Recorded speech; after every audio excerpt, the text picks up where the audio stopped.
Heat-stressed Americans in the Southwest are breathing a little easier today after a 31-day streak of highs at or above 43 degrees Celsius. Phoenix, Arizona is finally seeing temperatures drop slightly, but forecasters say this is only temporary. Well, Phoenix is one of many cities worldwide hit by deadly heat waves this year, which scientists say are on the rise due to global warming. DW's Serdar Vadar looked into solutions cities are trying out to cool down.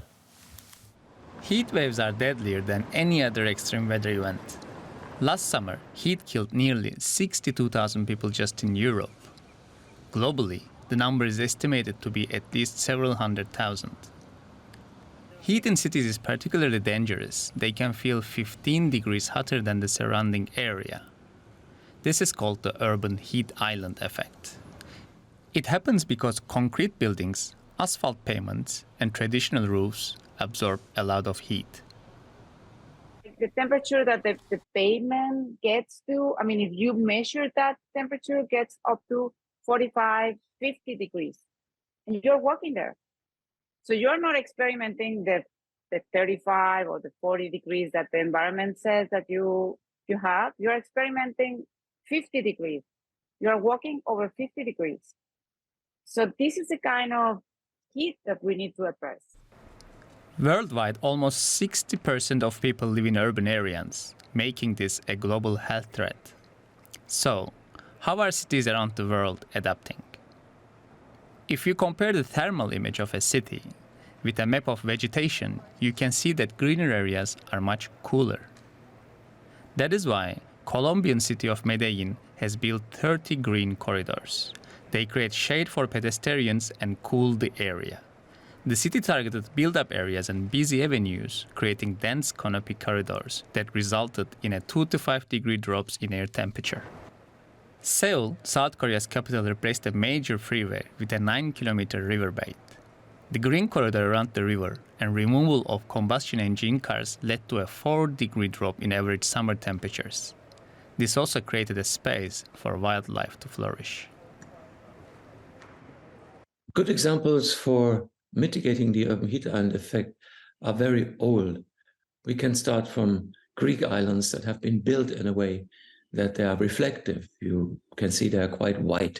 They reflect the suns, and that the interior of these Greek villages or other white villages can be even lower than the surrounding. And this is what Madrid did with its central fish market. Simply repainting the roof with highly reflective material lowered temperatures by 6 to 7 degrees.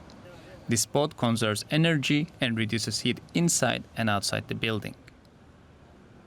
And there is one more simple thing that can save many lives. Awareness is crucial, especially for people who are in some kind of danger from suffering from the heat.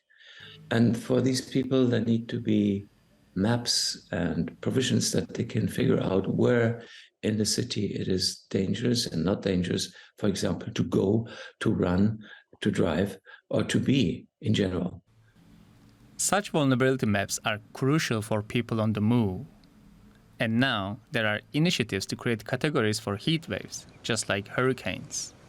Experts emphasize the importance of heat wave categorization, highlighting that just as we don't expect pizza delivery during a category for hurricane, we shouldn't during a deadly heat wave either.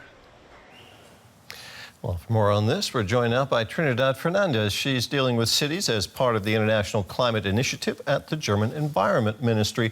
Thanks for being with us. Trinidad, tell us more about how cities have evolved to become heat traps. Is this a recent phenomenon, or has it always been that way?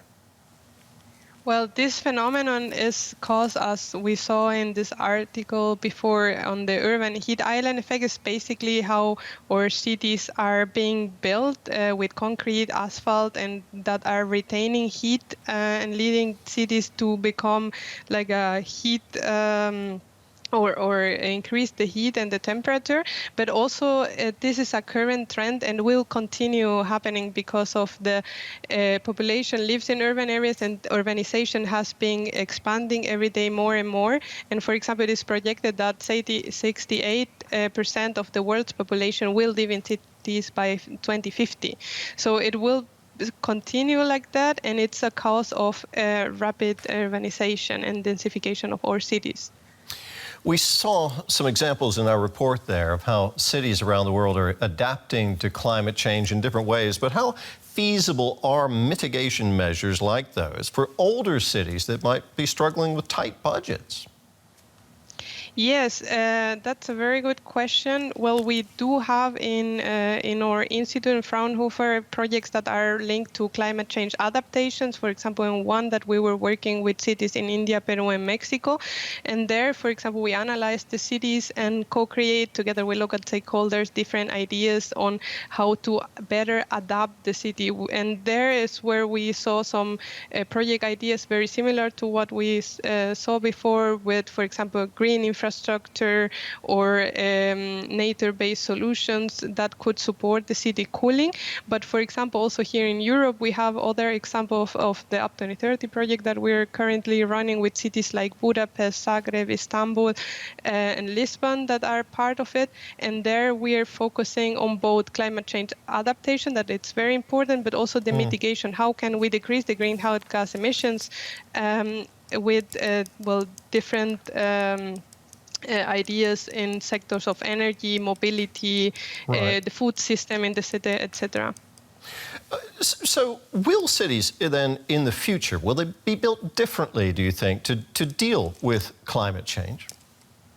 Yeah, they need to we're working on this adaptation, but of course the urban expansion, it's bringing new challenges to cities, and cities will need to start thinking how this expansion is being managed. And one of the recommendations we do is always create this master plan and considering decarbonization plans, for instance, or in some cities they also work with heat plans, for instance, and the idea there is always to see how to cool the city and to provide, for example, more green infrastructure or also blue infrastructure with some water